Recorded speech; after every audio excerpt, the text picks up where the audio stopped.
24 மணி நேரம் மும்முனை மின்சாரத்தை கொடுத்து இல்லாமல் விவசாயியுடைய பணி நடைபெற்றது.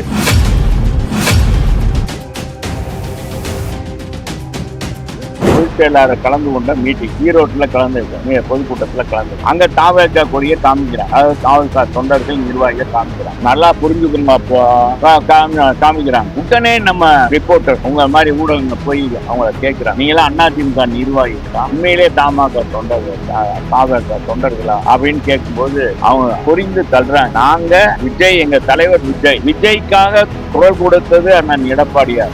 எடப்பாடியார் தான் எங்களுக்கு குரல் கொடுத்திருக்கார். யாருமே எந்த அரசியல் தலைவரும் எங்களுக்கு குரல் கொடுத்து எங்களுக்கு எங்களுடைய சூழ்நிலையை எடுத்து சொன்னவர் அவர் தான். எனவே அவர் தான் எங்கள்கிட்ட அவர் வந்ததுனால நாங்களா வந்து நான் இந்த மாதிரி நிர்வாகியா உங்க காடை காமிக்கின்றேன். அவங்க உறுப்பினர் காடை காமிக்கிறான். அந்த இதை காடை காமிக்கிறான். இதுக்கு பிறகு நீங்க கேள்வி கேட்கலாமா?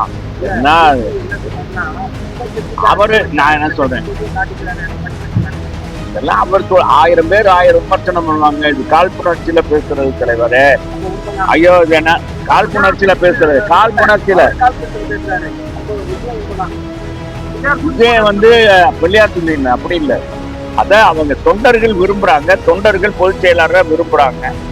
பொதுச் செயலாளர் சில இடங்கள்லாம் அவங்களா தண்ணி எழுச்சியாக வந்து இதெல்லாம் வந்து எங்க கட்சி வந்து அந்த தரந்தாழ்ந்து போற கட்சியே கிடையாது.